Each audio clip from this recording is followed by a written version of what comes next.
Hello there, YouTube, and welcome to the inside of my head. Today's topic will be about, well, aliens. Do they exist or not? And everything in between.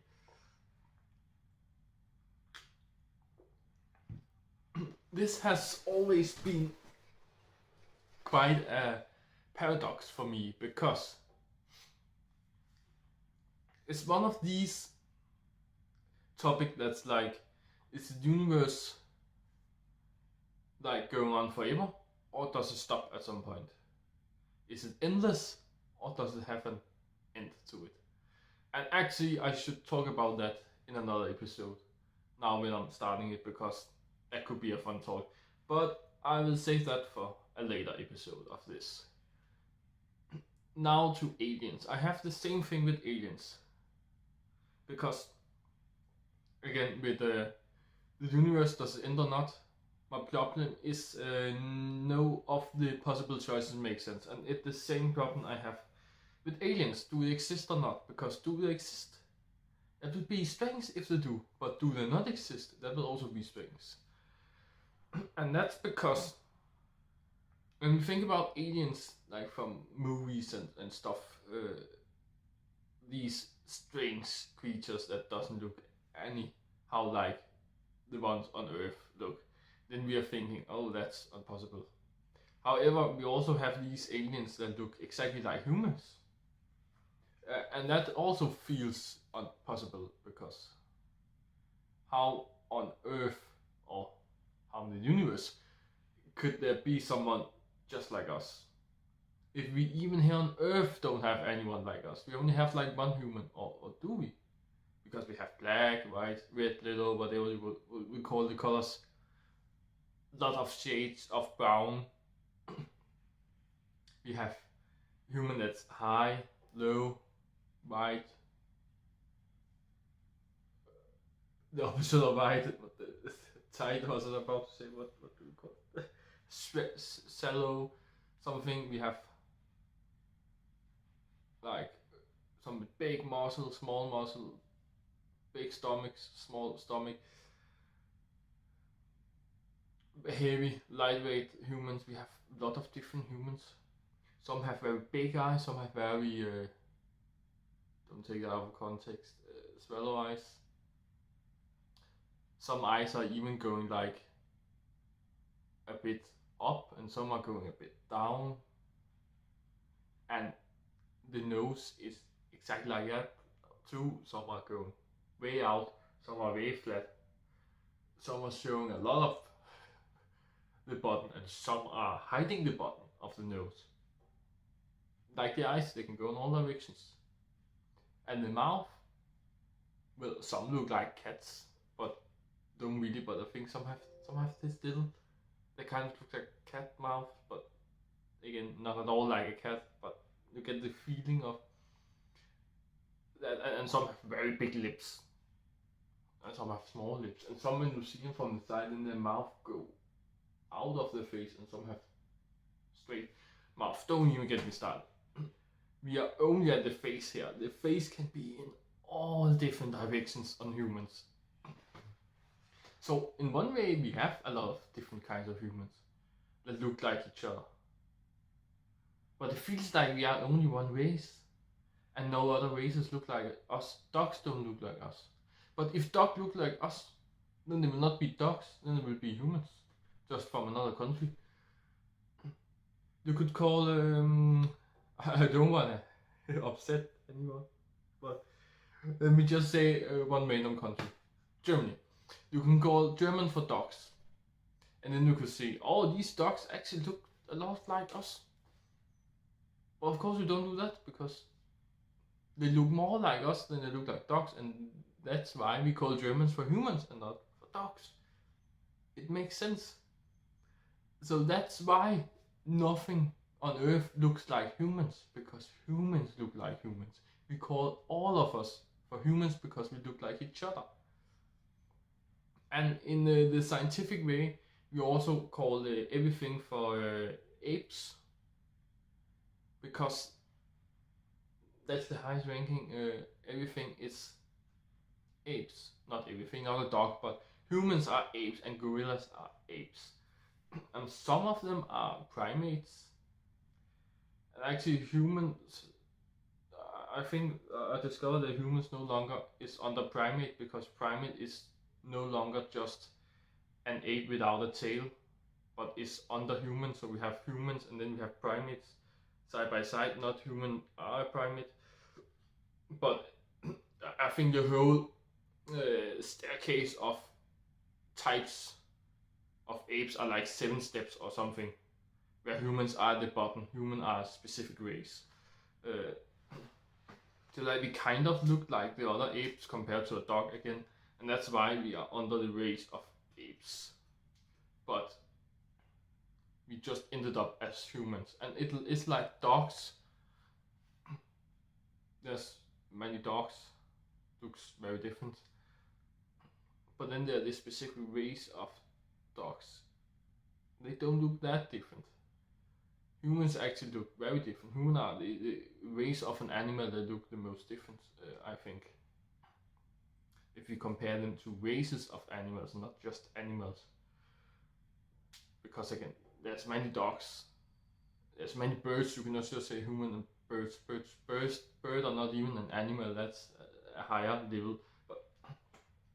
But fuck all that. Now I'm thinking too much. Go too deep in that case. It's hard to talk about. Does anything on Earth look like human, or not? Or do many things look like human? Because many humans look like each other. All our humans look like each other in some way or another. So there's kind of a lot of us, a lot of different kinds of us on Earth. But we also have all the other kinds of animals. Animals that don't look like us at all. We have bacteria. Bacteria is a whole other story than a human. They can be much more different. You have like nothing in common.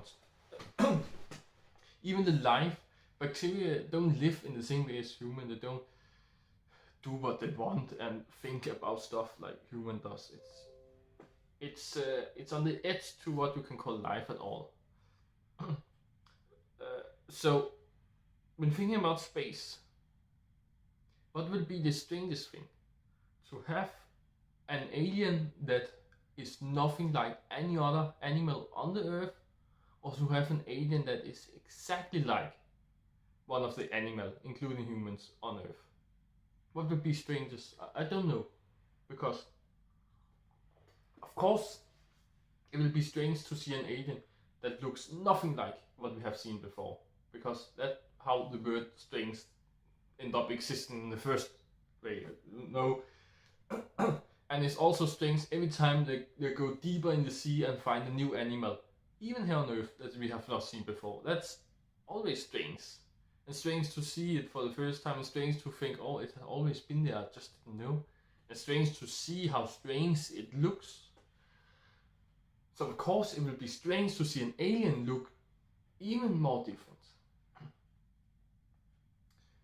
But when I'm thinking about how different animals here on Earth can look, I'm also kind of like, it cannot be much more strange than we already have it. We have a lot of things going on in the sea. Like 10 kilometers down under the sea level, there live very strange animals. And we have actually never been so long down, so we don't even know what lives there. So it's actually a false statement I came with, because we don't know if there live strange animals. But like 5 or 6 kilometers down, there live strange animals. Imagine we can come twice as deep in our ocean. We have 11.3 kilometers, I think, down the ocean is the bottom of the ocean, the deepest place we have measured. We have measured it at least. So that twice as deep as what we have even came down to and see stuff. And we have not even been down there so much because we cannot take it to be down there so much. Nobody had the guts to be down there for a longer period of time because we were afraid that boats crash and something. So when I say boat, it's of course submarines I'm talking about, because you need a submarine to go underwater.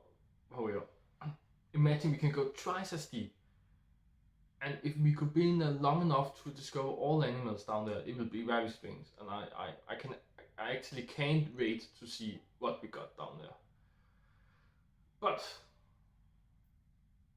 just the animals we have seen already. We have so strange fish. I don't even understand how they work. But we also have something else. We have animals that live inside the earth. They live close to magma, lava, melted stones. We're talking incredible hot here. We're talking animals that live in multiple 100 degrees Celsius. And maybe 1000 degrees Celsius they can live in. Even here on Earth we have animals like that. Imagine if you have a planet like Mustafar from Star Wars. The planet where Obi-Wan and Anakin have their famous fight. A planet completely covered in lava, like 80% of it, and the rest was just some stone mountains that were not yet melted down. Imagine if there was animals on that planet, what they can be like, because here on Earth we have 6,500 degrees Celsius in the core of the Earth, and close to that we have 1,000 degrees Celsius in the magma, and they can live animals in these conditions. And here on Earth we have a fine temperature up here on the top of the planet. We have 30 degrees Celsius. Many places in the world, it would be a fine place to live for most animals, I think. But so we have water, we have air, we have all the good things to live. So why are there animals crawling inside the earth to live in bad conditions when they don't need to? So imagine if they needed to, if they were living on a planet that was only magma and they needed to live in the magma. Imagine what animals we could have on that planet. That would be amazing, and it sounds possible too, because again, they do it here on Earth. Even when we have water and air and good things up here, they do it here. So if they do it here, they must do it other places too. So actually life can live in very different conditions. We have seen that even here on Earth. So to imagine that there are no aliens out there on the other planet with maybe worse conditions than Earth, but that's average conditions, but still better conditions than what we have on the inside of the Earth and on the bottom of the ocean, then why should they not be able to live on these planets? That's the real question. So again, it will be very strange to think that there are some aliens out there, maybe even more clever than us, or almost as clever than us, will also just be amazing.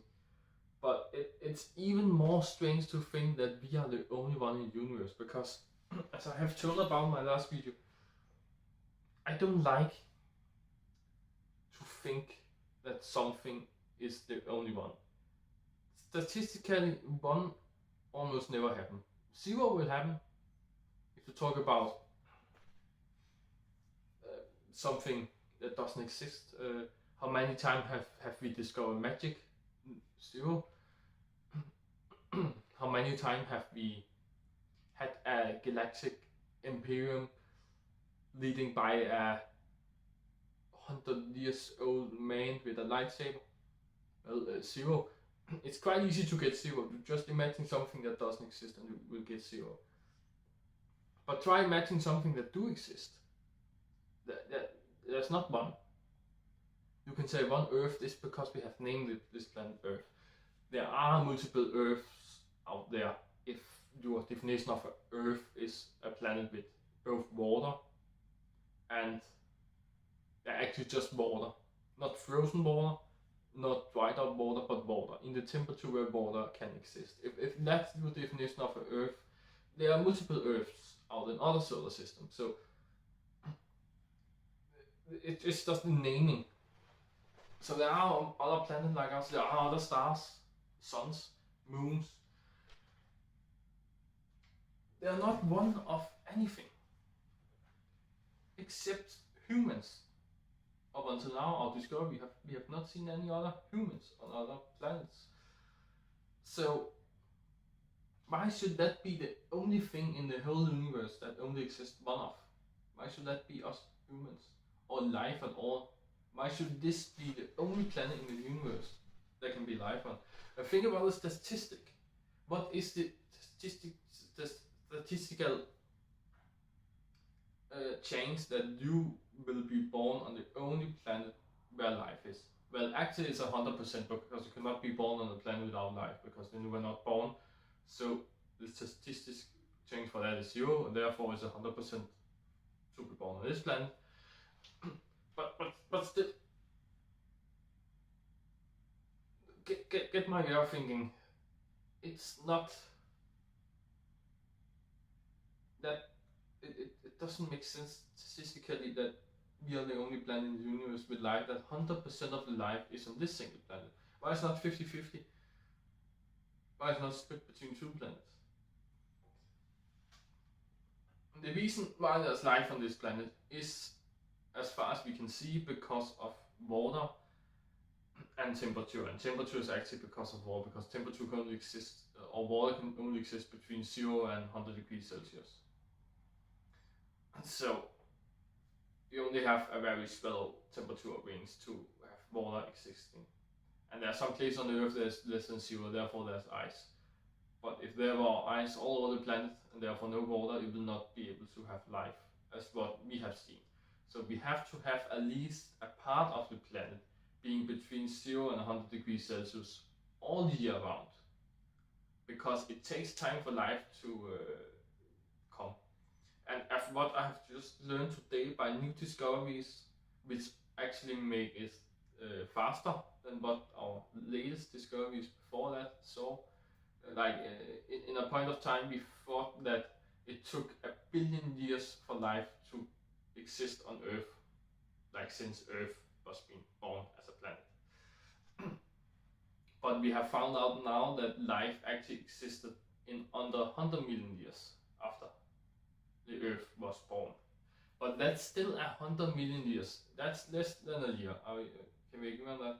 So life cannot start existing in under a year, except your year are 100 million Earth years, of course. But it will be almost impossible for a planet to take so long to go around a sun, a star, because then the planet has to be a long way from the star to make it take a long time to go around.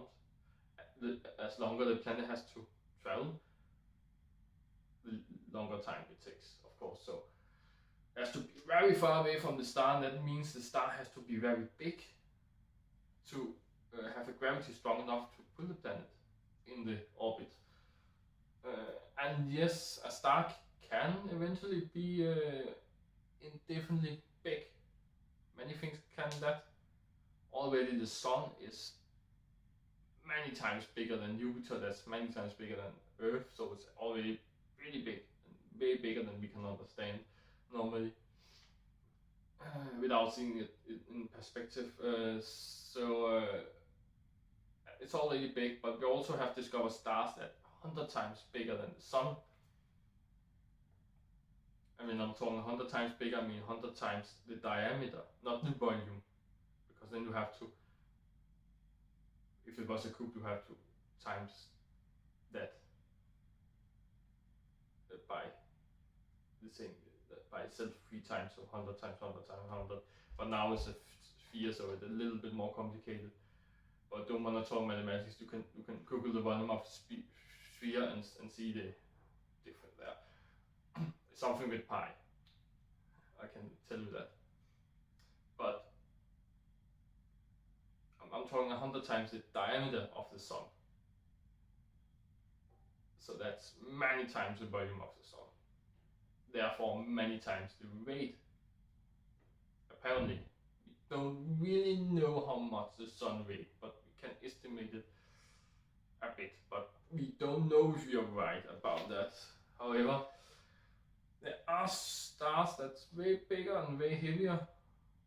Probably way heavier than the sun, so maybe it could happen.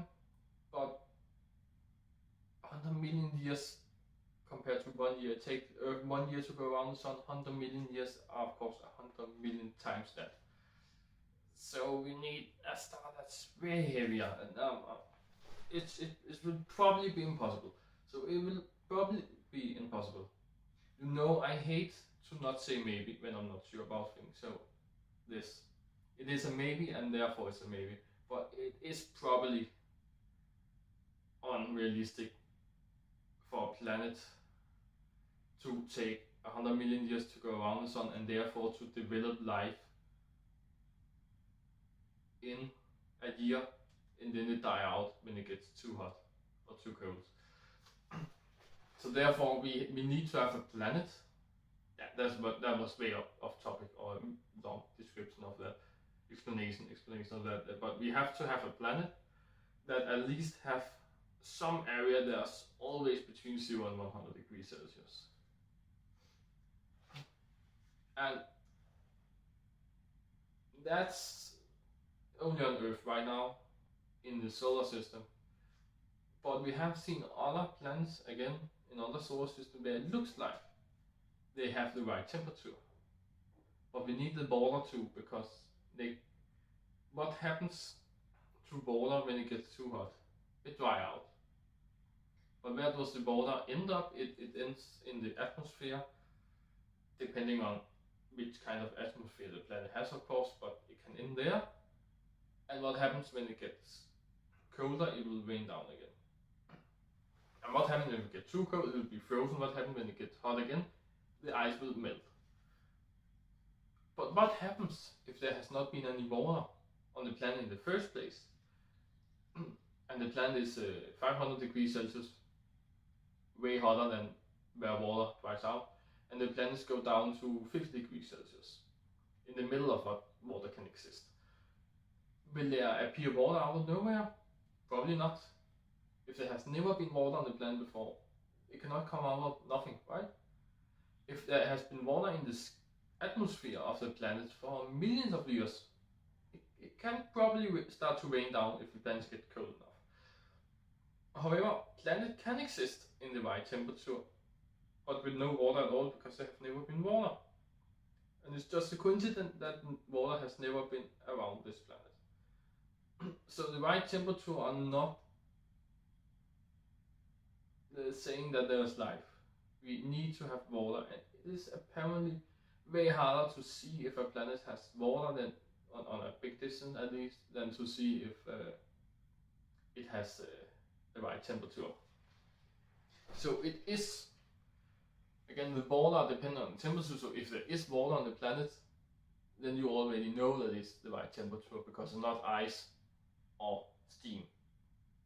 Ice and steam is too hot, too cold. But if it is water, like liquid water again, then you know the temperature is right. But if you know the temperature is right, you don't know if there's water. So you have to know that both the temperature is right and there's water to know if there's life or if life is possible. Because again,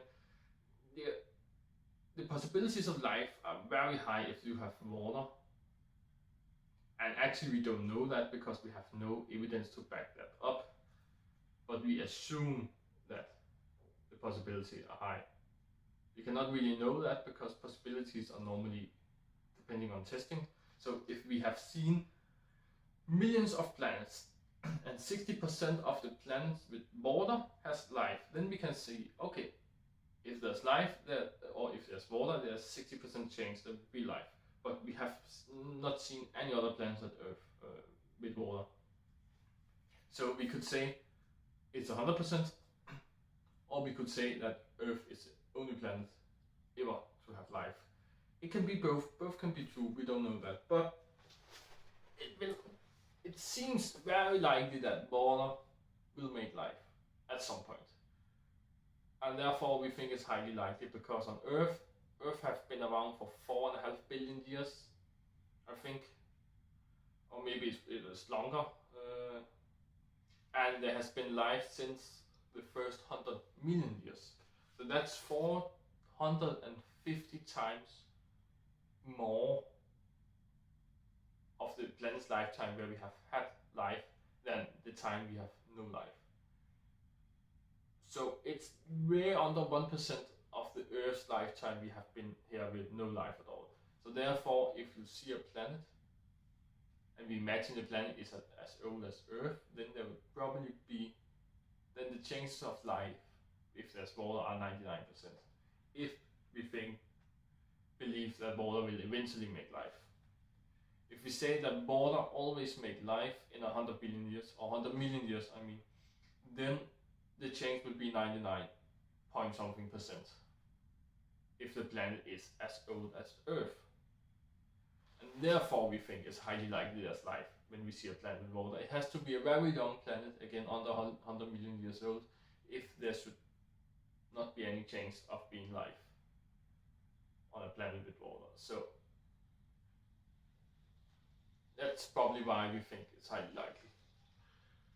So we need to find a planet that has the right temperature all year round to have water, and water has to be there in the first place, and it has to be at least 100 million years old. Or not at least, but probably at least. We don't know if life can develop fast, we just know how fast life develops on Earth. So probably. All these are actually probably. We don't really know, but we assume very heavily on these factors. So that's the 3 things you need for a planet to have to be sure or think for it to be likely there's life there. And when you think about that, it actually seems very unlikely that there should not be any planet like that.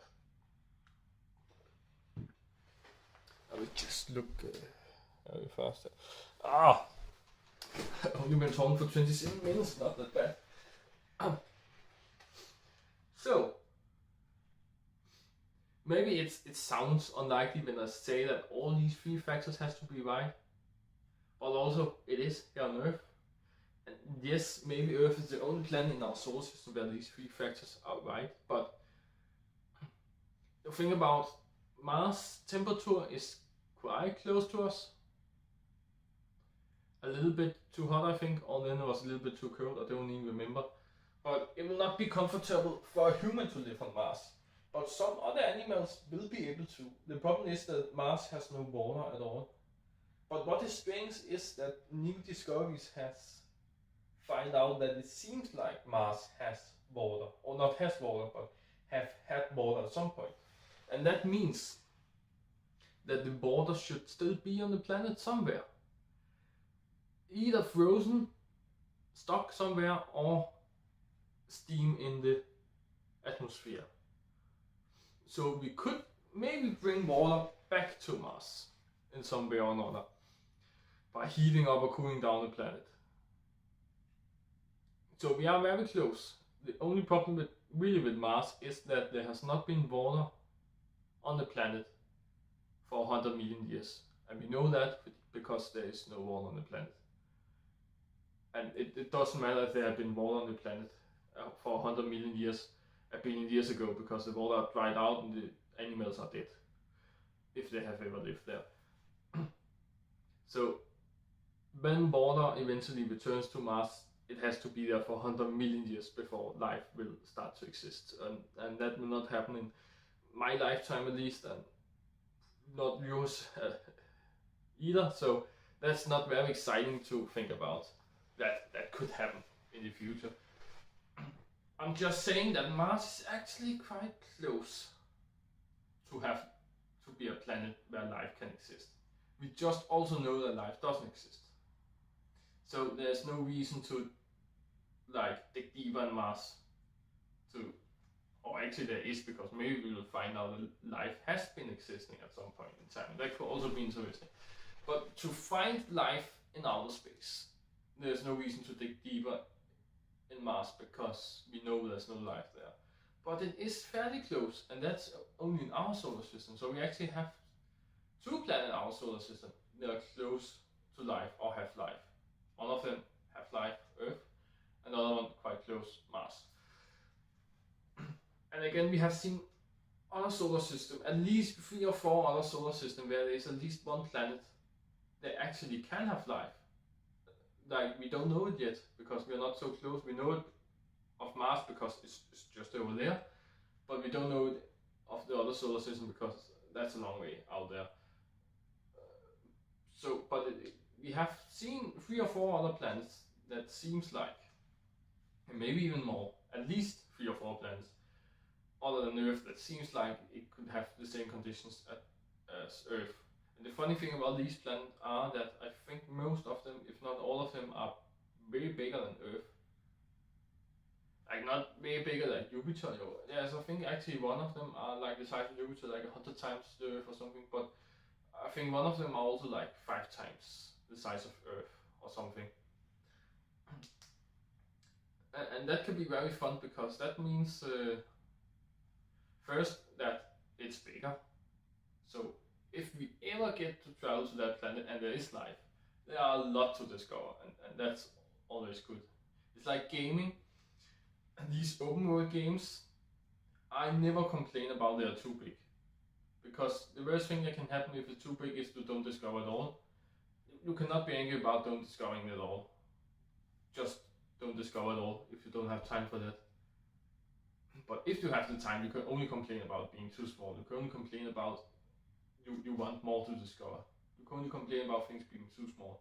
So to have an Earth that's bigger now, I'm onto that. No problem, that could be fun. Another thing that would happen with a planet that multiple the size of Earth is that gravity will be multiple the gravity on Earth. So you will weigh way more on that planet. Like let's say we have one that's not 5 times the diameter of Earth, but 5 times the volume, like a weight. Just 5 times the weight, that will be, I think, a little bit more than 2 times the diameter will get due to 5 times the weight. And that would mean that me, 81 kilo, I will weigh over 400 kilos on that planet. I didn't think about it before I said it. I just calculated and then said it immediately when I calculated. But that's a lot.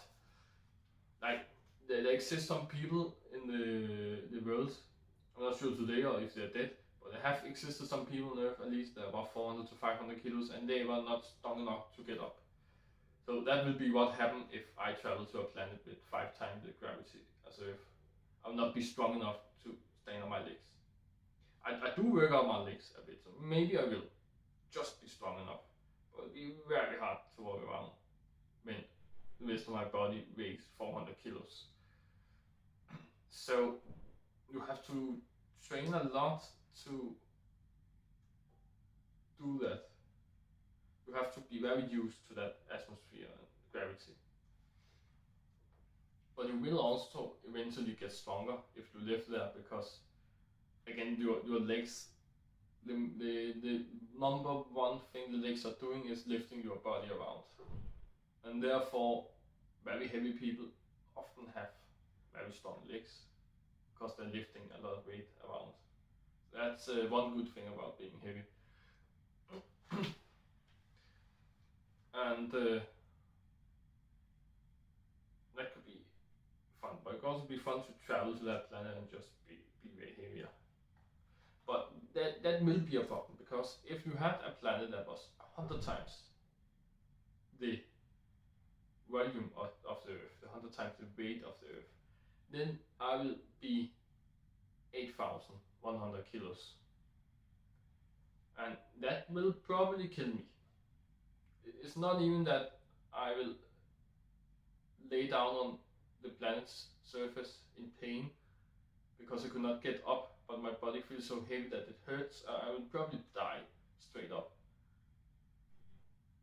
because my sheer bones cannot hold up the weight of the bones itself, and my bones will collapse against my inner organs. So yeah, it will not be fun to travel to Earth's like planet that are way bigger than us.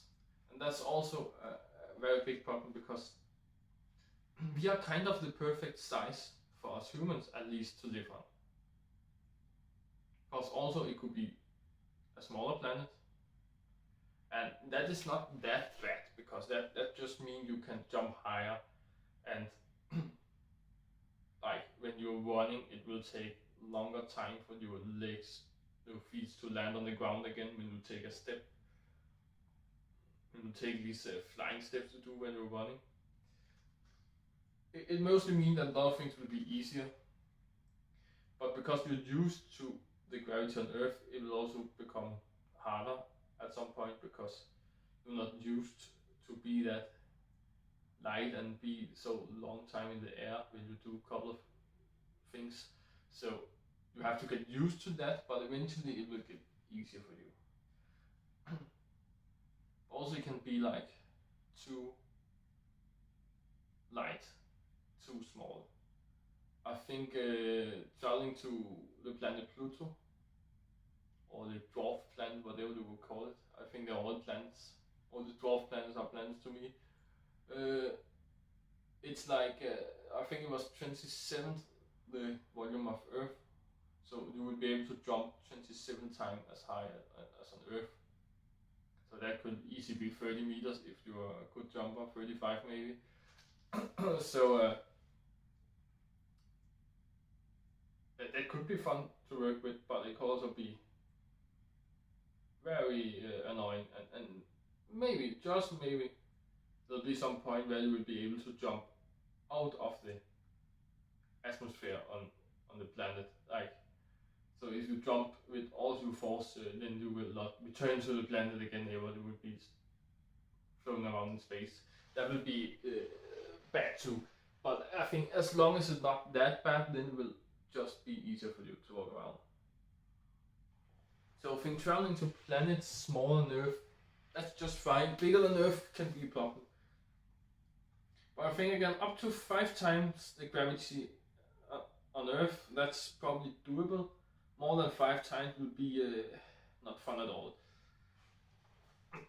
So we have a very limited size rings we can travel to.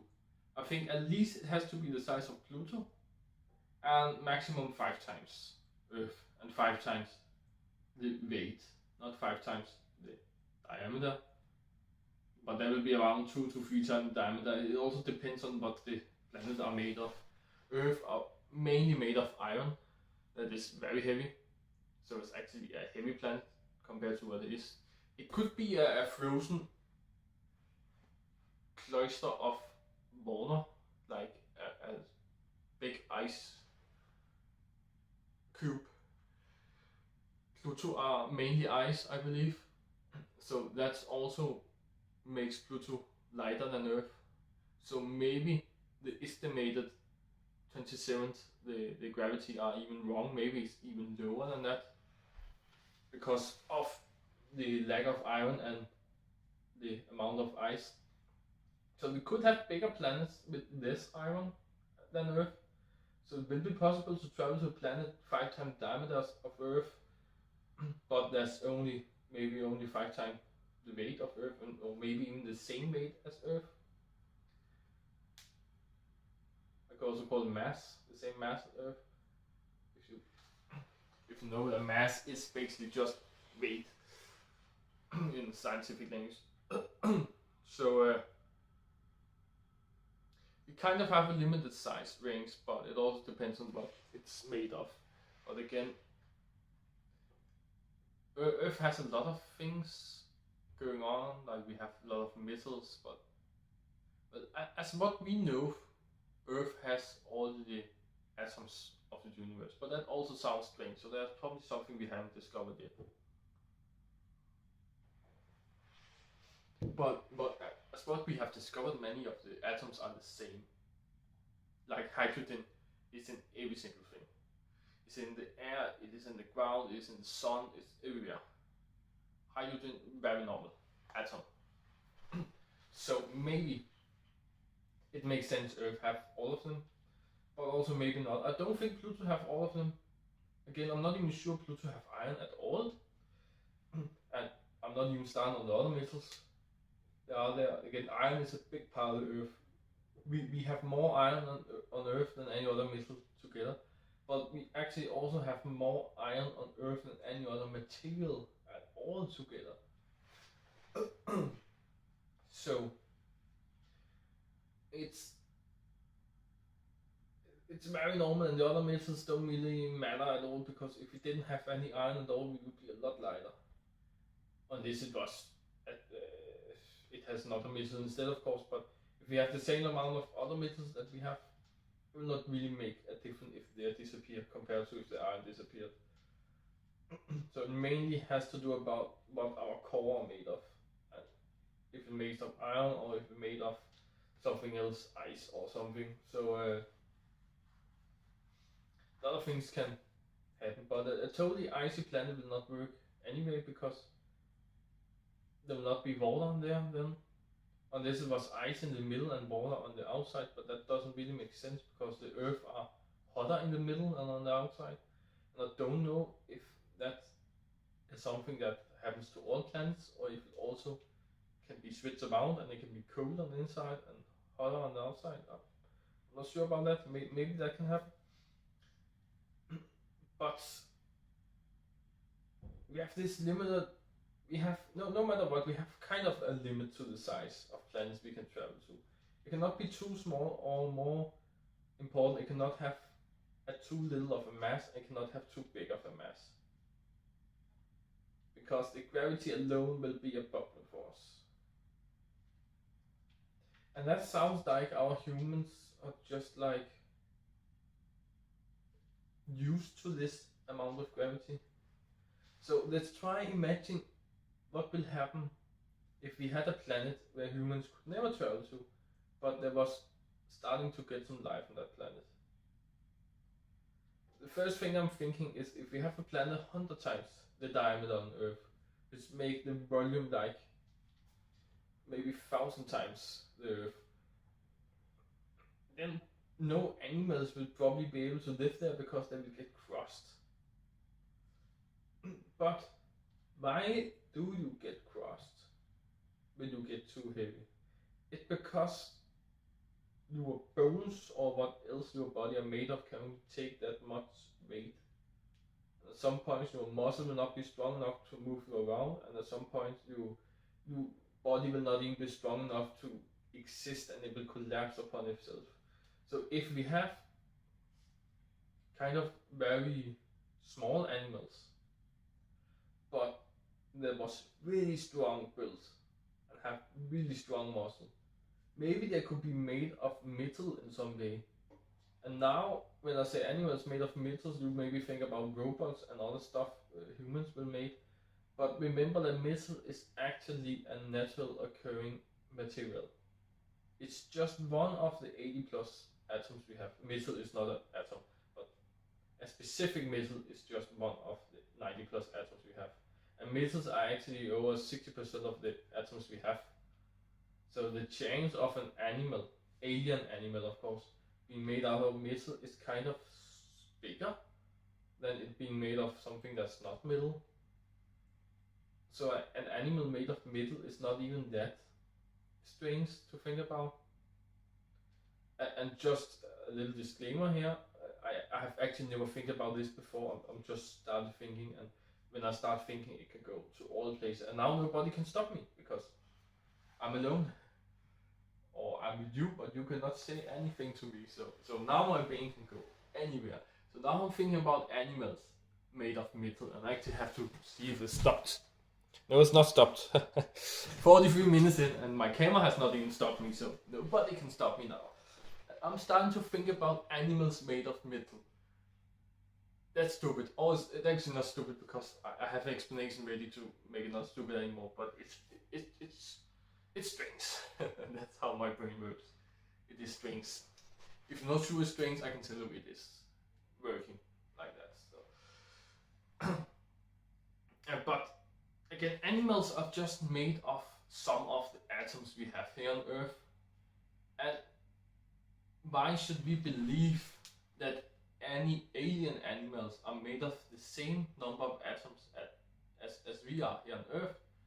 When we have all these other atoms, all these metals, why are they not included? And they actually are, because our bones are kind of made of metal, and we have a lot of iron in our blood actually. So even the fluid in our body are made of metal. And we actually have a lot of metal. We have some silicium too, and this, whatever. So we are actually made of a lot of metal. And the reason why we are that are because we need our strong bones to lift our body on this planet with kind of strong gravity.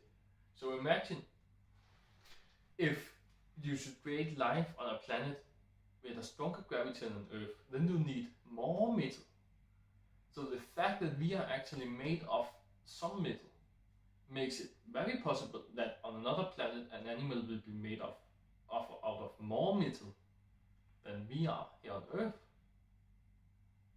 So it's not totally impossible that an animal can be made nearly 100% of metal and maybe have very few moving parts. And now I really sound like it's a robot. But the only place they don't need metal are there where they can move. So maybe if they only was able to move at 4 or 5 points, like if they have straight legs, they could only do like this. So only have to move here, here, here, and here. And then they maybe can move their head. So 5 points of movement. If they only have these 5 points of movement, they only needed non-metal features here in the moving part. But this could be 100% metal. This could just be a straight metal bar in some shape that maybe makes sense for them to have to crawl around in their area, on that planet, in their environment. So that could actually be very possible. As long as I think about it, as more possible it gets. Because again, everything actually happens on Earth just in different amounts. So if you take one thing that happens on Earth and just try multiplying that amount, you can get to very strange things happening. So metal animals on a big planet 100,000 times bigger than Earth kind of makes sense. What happens if it's a very small planet then, where the gravity are so low that you will easily jump out of the planet? But then you don't need particular strong animals, because your body will feel like it weighs nothing anyways. But you still need some weight to you, because you need to be heavy to not fly off. So there'll probably be some very big animals. They could be hundreds of meters high. And therefore they can have a lot of mass, because they have a lot of body to have the mass inside. And then they will not be particularly strong, they will not need a lot of muscle. They just need a lot of weight. So that actually made me thinking more metal again. Metal solve any problem. So they don't need muscle in the legs, they just need metal to make some weight to them. But it don't need to be very strong again. So it don't need to be the strongest metal. It could be like, it could also be like concrete-ish stuff. Some ceramic. Ceramic is actually very strong. It could be like our bones, like mainly made of calcium or something. That should be very heavy too. Yeah, I don't know. It's maybe just bone like us. They could probably live with some calcium-rich bones that just fill up like nearly 100% of the legs, so there's only a little bit space to muscles that can make them move, because they don't really need the muscle to lift their lightweight body anyway. They just need the weight to weight as much as possible so they don't fly off the planet. So it would probably be very big animals. Imagine an elephant or rhino, or maybe a dinosaur, one of the, not like Tyrannosaurus, but more like the long-necked dinosaurs. They have a lot of names. Ultrasaurus, or is one of the biggest one, and what was this? Brazil? No, Thai.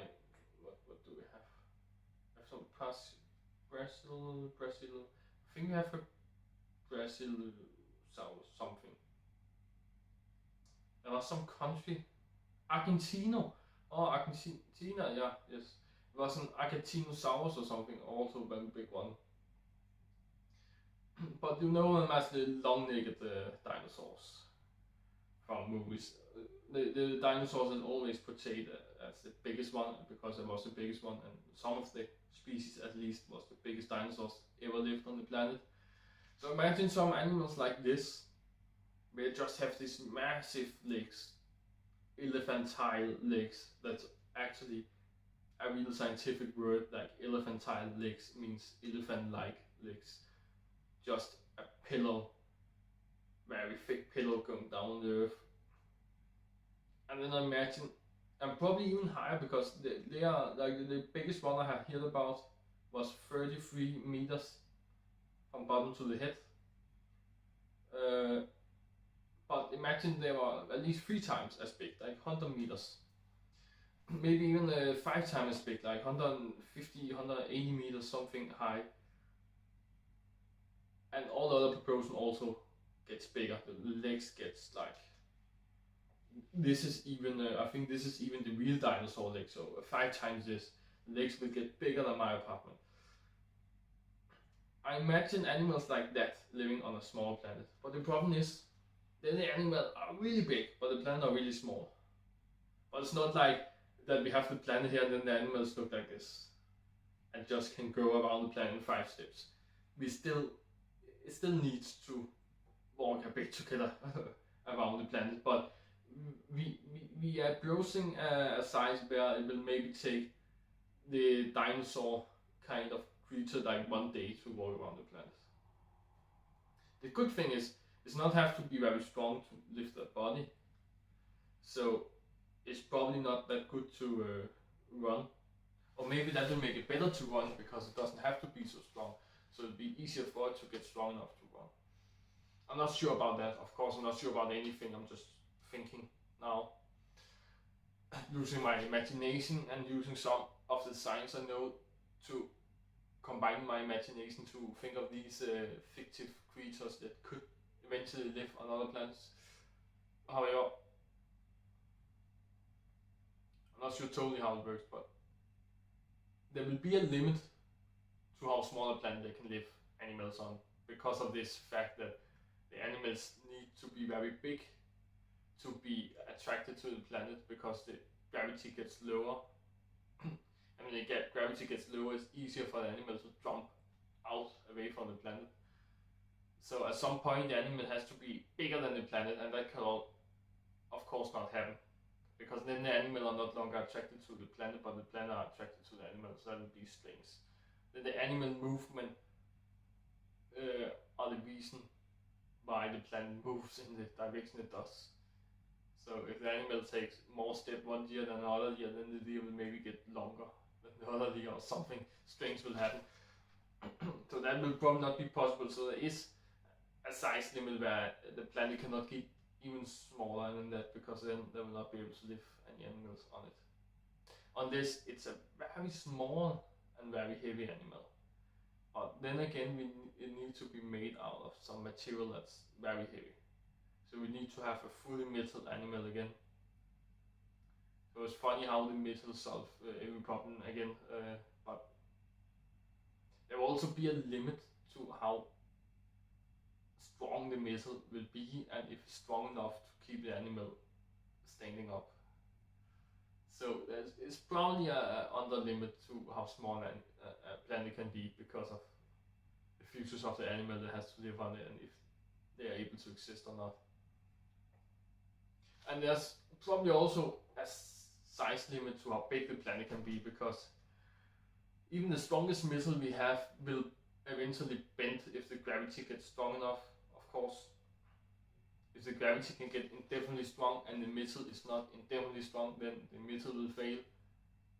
So that's not even something you would call mathematics, that's clearly logic. So at some point the planet will be so big that even if the animal are made out of fully titanium, then it will still break.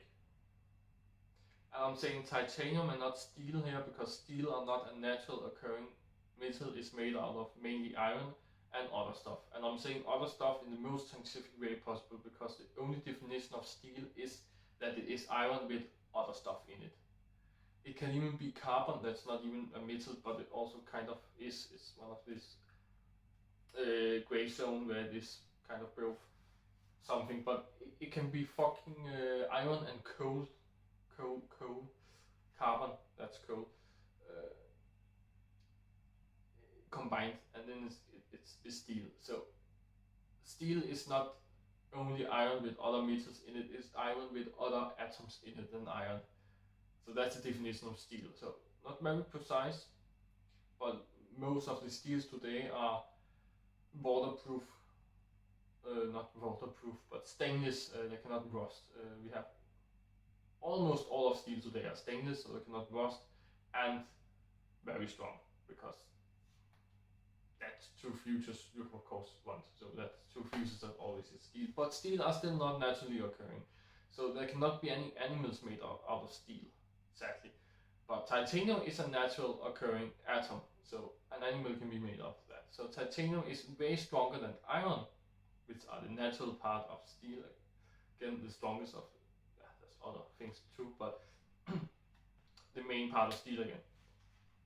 So titanium is one of the strongest metals we have, and even titanium will break at some point.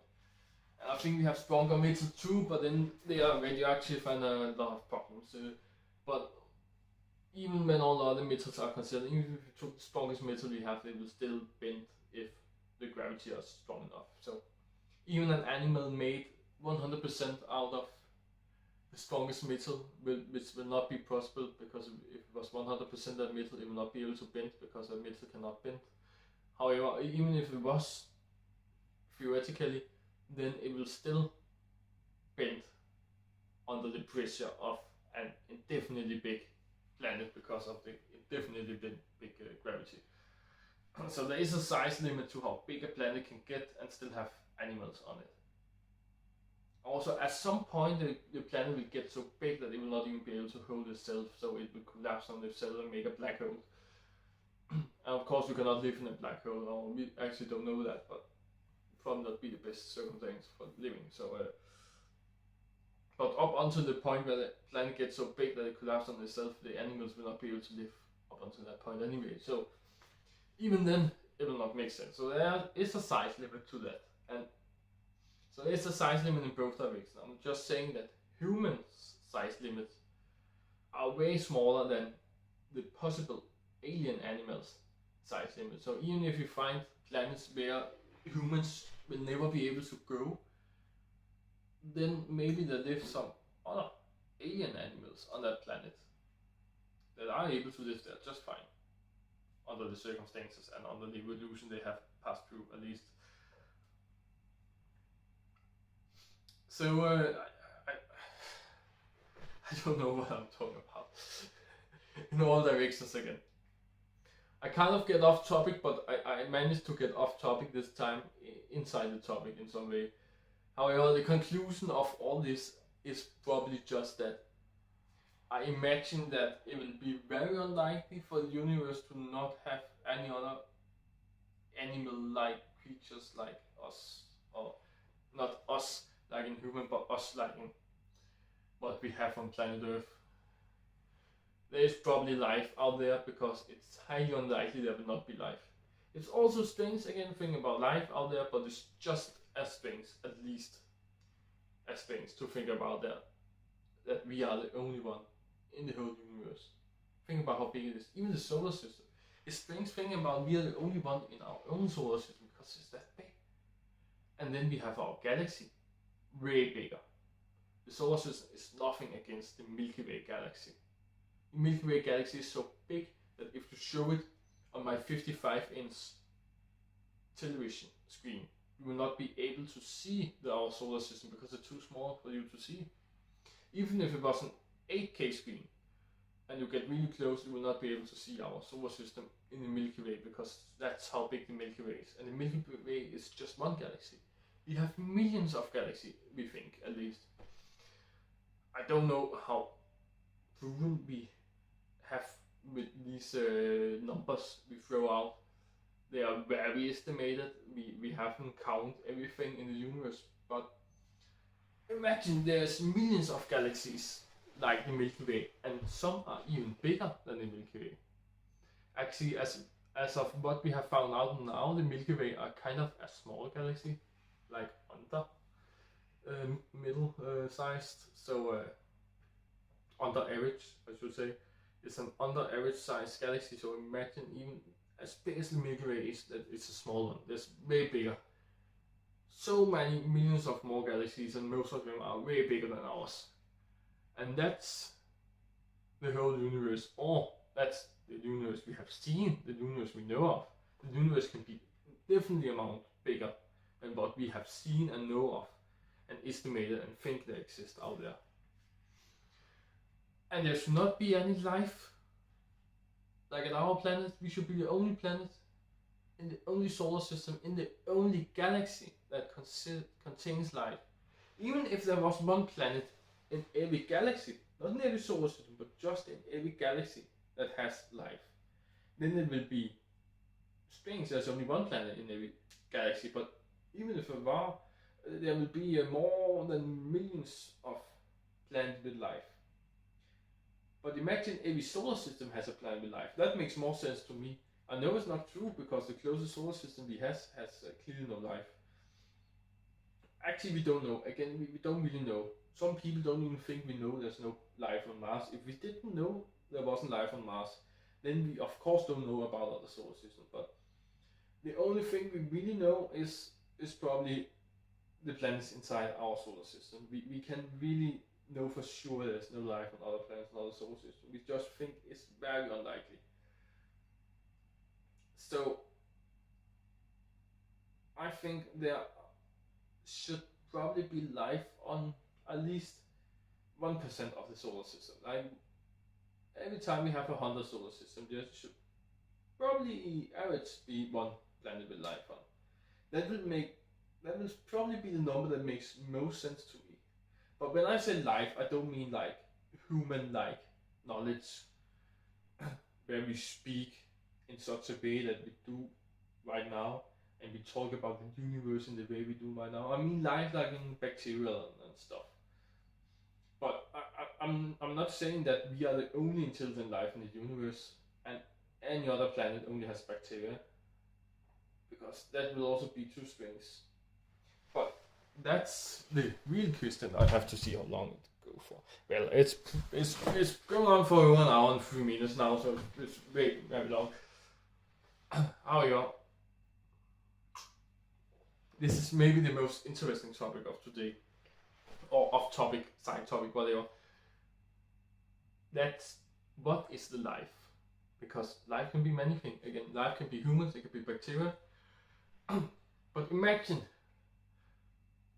that we are not the most intelligent beings in the whole universe. Because again, statistically, one thing will never happen once. One is a very unlikely number. But also in other ways, like that we should be number one most clever animal species, whatever, in the universe will also be very unlikely. The most likely thing that can exist is average. That we are just average. That we are not the most clever beings, but we are also not the most stupid beings. We know we are not the most stupid, we have seen the other animals on our planet, but our planet together are not the most stupid planet with life on in the whole universe. But we are kind of in the middle. And also about size, that they are smaller planet than us with animals on, and bigger planet than us with animals on. As I talked about before, what will happen if the planet was way big or way small? How will the animals be? They will be different, maybe very different. So we are the average, that will make sense. Of course, we will not be a total middle value of the life, because that will also be strange. We'll probably be somewhere around the average size and cleverness and whatever, all the values. Maybe yes, one of these factors where we actually, maybe not number one, but maybe top 100 or something strange. It would be very unlikely we should be number one. If we imagine there were millions of planets with life on, how should we be number one in every of these factors?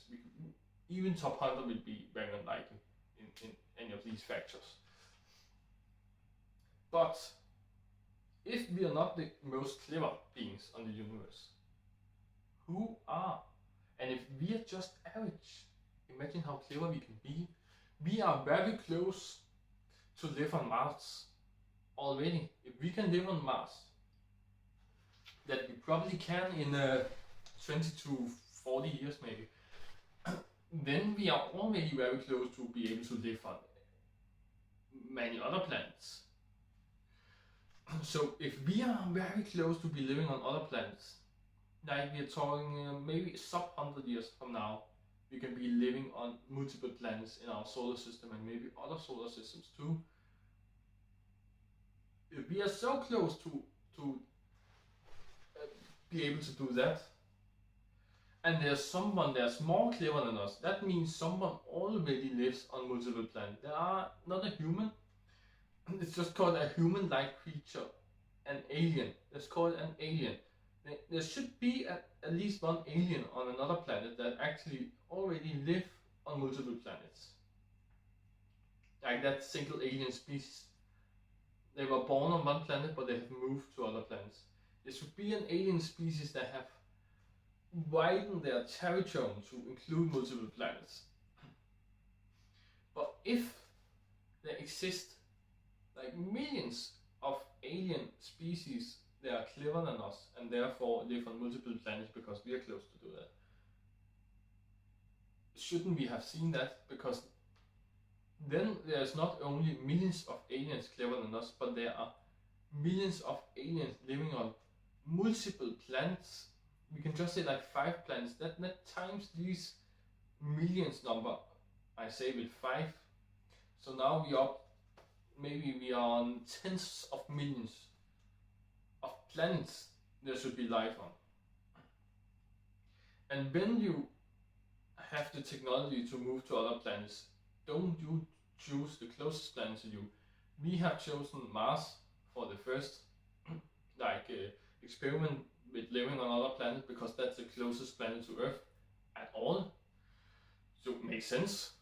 So if others do the same and they have occupied the 5 closest planets to themselves, then they have occupied all of their own solar system maybe. So we should have a solar system where there live an alien species on all of the planets in the solar system, and therefore they are very easy to discover. And we have not discovered them yet. That can be happening because of a couple of things, but it could be like that there have been some failure at some point where they just died off. They get angry at each other. They didn't know what happened when they moved to the planet, or because they occupied all the planets, they moved the orbits of the planet and they all got sucked into the sun, or many things could happen. It could also just be because they are too long away from us for us to be able to see them. But we can see a lot of other solar systems. We can see maybe more than 100 of other solar systems. And if I should be right about 1% of every solar system is occupied by life, then we should have been seeing this life now, but we have not been seeing this life. But also when I talk about life, I mean bacterial too, and well, we cannot see bacterial on a distance. I cannot even see the bacterial on my table from here, because I cannot see bacteria at all with my eyes. So of course we cannot see bacteria on other planets on the universe. If we had a telescope that good, then that telescope should be used to look inside my window and see what bacteria I have on my table and how it's made and stuff. So, but we don't. So if 1% of the lives are intelligent, like more intelligent than us, or if we were average, it should actually be 50-50. So that would mean 1 out of 200 solar systems should have life more intelligent than us. But that's just an estimate. It could be that for some reason, just by chance, every of the solar system closest to us with life on only have bacterial life, and then if you move longer away, there are a lot of solar systems with intelligent life. So maybe intelligent life are clustered into some places in the universe, and we are sadly only one here. But some places there will be 5 different species close to each other or something. Like in Star Wars, where people travel from one planet to another. Well, they don't really tell you the distance of the planet, and it is mostly a full galaxy with different planets spread all over the galaxy they travel to. So it doesn't really, it isn't really that close to each other, but it feels like in Star Wars that they are close to each other because they just travel all the time, travel from one planet to another. But sometimes they have shown multiple planets side by side. They did that in Star Wars 7, where they used this new Death Star Starkiller base to blow up 5 planets at once. Then you saw that the 5 planet was just side by side because it was in the same direction when it shoots. So they were very close. So there were intelligent life occupying very close planets in that movie, at least. And you also get that feeling when you see Star Wars normally. So maybe it is like that there are planets very close to each other, but they are long away from us. So we're just not able to see that long with our telescope yet to discover these intelligent planets. But we have maybe discovered some of the planets with bacterial life. We're just not close enough to be sure. We have just seen that they are maybe water. We're not even close enough to see that if there's water, but we can see temperatures, right? And even when we can see there's water, we cannot see the life. We have to get even closer than that. But of course, intelligent life will be easier to discover because we can see technology. If they are more intelligent than us, there should be more technology around the planet. Even us, if you look at the Earth, like pictures from 2021 of the Earth from outside, you can see all of these different objects we have made orbiting the Earth, and there are a lot by now. So you can see them all the time, almost. So in a couple of years, Earth will actually just be covered in objects we use, technology-based objects we have made. And it will be very easy to see from a distance. So if someone was more clever than us, was longer in their development of technology evolution than us, it will be quite easy to see on the distance, actually. So it must be somehow the distance. But if we have not developed telescopes that can see long enough to see them, but they are more clever than us, then maybe they have made some telescopes that can see longer than ours. So if there was more clever aliens out there than us, then they should at least be able to see us. Maybe we cannot see them yet because we're not clever enough to do that, but they should be clever enough to see us, right? So if they can see us, why have they come to our planet and asked us some questions about why we are not talking to them, maybe why we have not made contact to them, whatever they want to ask us, but why didn't they come to our planet to ask us something? Because they're afraid of us, maybe? Or because that being clever than us is not a straight curve, but it can be they're clever than us in some ways, but stupider in other. Maybe they have not think about the telescope at all, but they just make new technology to work on their planet and to make their life better. Because actually telescopes is quite kind of a stupid invention, because it doesn't make our lives better in any way, like practically right now. It just makes us able to see longer out in the universe, and that makes that feeds our curiosity. We have a natural curiosity in humans, and you think maybe that many humans are not that curiosity, but they are kind of. Any humans has more curiosity than any animals, because they don't care about shit. They don't only care about eating some food, but all humans care about something. All humans are interested in something. some are just more than others, like me. I'm interested in everything almost. So it feeds our curiosity to see out in the universe, and it makes us clever about some things of the universe at least. But we cannot really use that cleverness to make our lives better in our lifetime. Unless, of course, you feel it makes your life better to know stuff about the universe. I feel it makes my life better, so it kind of does. But straight up practical. You don't get richer about knowing stuff in the universe. You don't get better food on your table to know stuff about the universe, you know?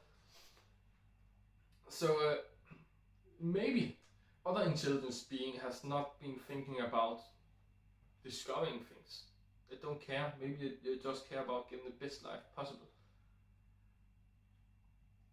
So, but there's a but there, because many scientists think that one of the reasons why humans are so clever that we are is because our born curiosity. Because actually, we have discovered that the Homo sapiens, now I'm going back to the Stone Age again, I do that in every episode apparently. But again, I cannot think about stuff without bringing in the Stone Age, because if I have a problem, the Stone Age can solve it. But Homo sapiens, they were traveling a lot around the world actually in the early days where other hominids existed, because they have some curiosity that made them think what is on the other side of the water and what is on top of that mountain. So we traveled a lot, and we have traveled to all corners of the world. Even before the modern time, even before planes got invented and stuff. Where other hominids, they mainly stayed in one place because they just cared about getting some food, and you don't have to travel thousands of kilometers to get food because there are food all over the planet.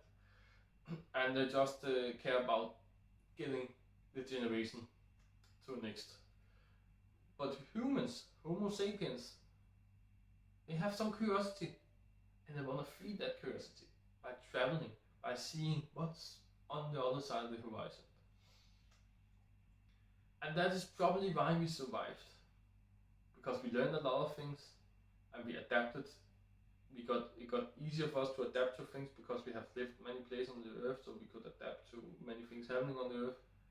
And we also get more clever, because the curiosity made us feed ourselves with knowledge we don't really need, but more knowledge makes you clever. As more you think, as more you will be able to think the right way about new stuff. So because we get more clever about stuff we don't know, we were easier to learn stuff we needed to know. So that's why humans are humans actually, and not dead. And that's why we are so clever today. It's our curiosity. So maybe it will not be possible to have an alien being clever than us without being at least as curiosity at us. So maybe it's a stupid claim to say that maybe some aliens are clever than us but not having the curiosity we have, and therefore they just think about their life, their planet, and that's it. So if there are more intelligent beings than us, they will probably try to discover the whole universe. Because why the hell not? If you have technology and you have nothing else to do in your life, why not? But I still have a feeling about maybe not every being clever than us has actually tried to discover the universe more than us.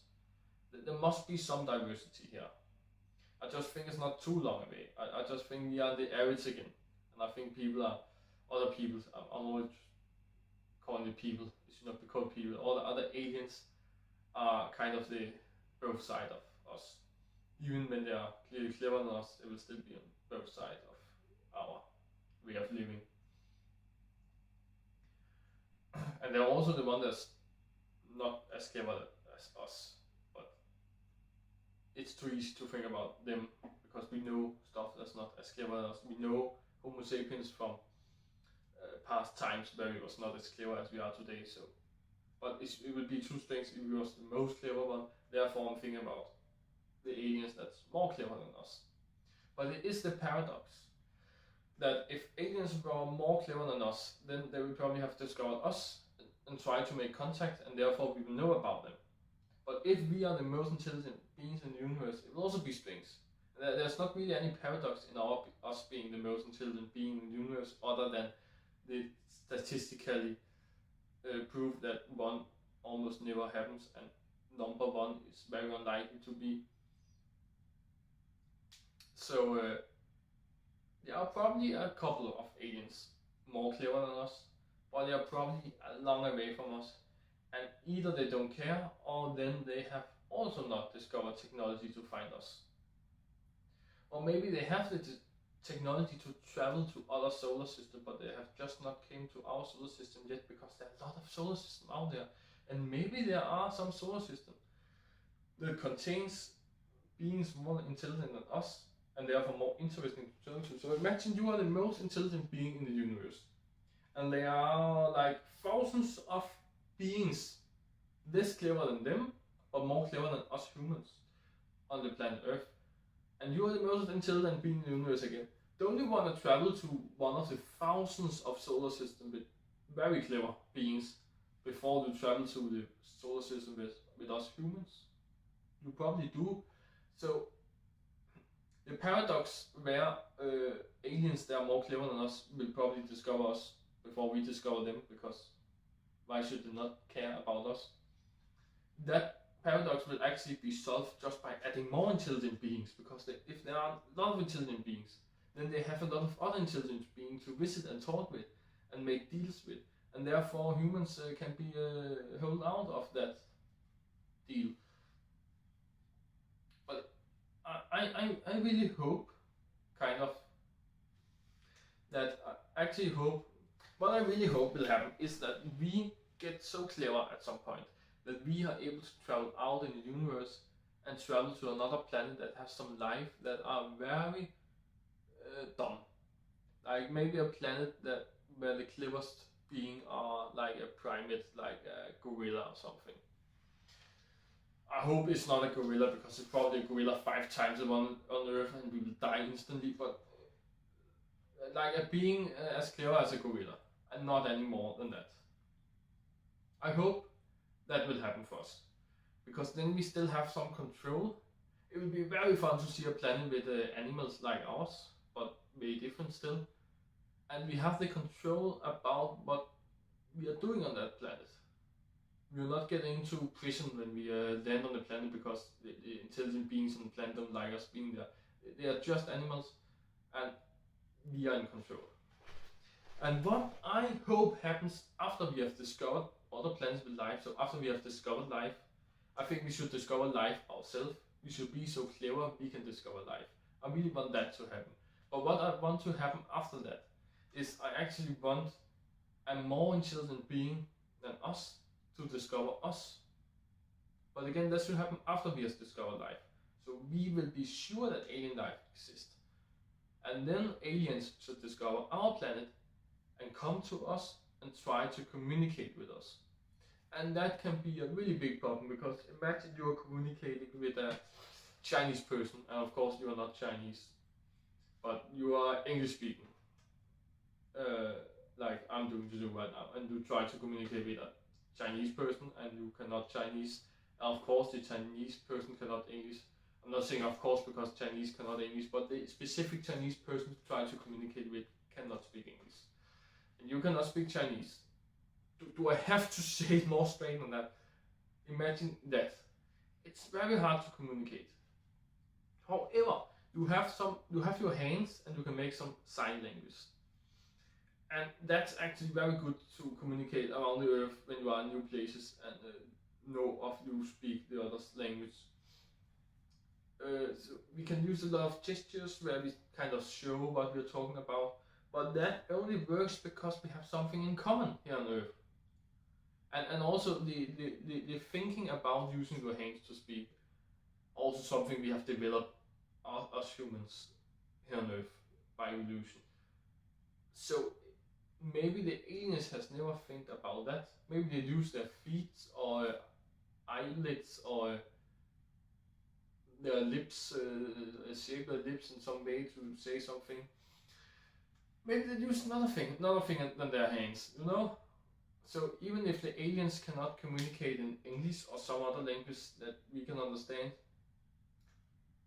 maybe they cannot even communicate with us in sign language. So,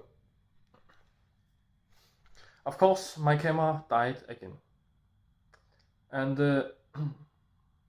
yeah, maybe that's a good thing again, because I have been speaking for almost 1.5 hours.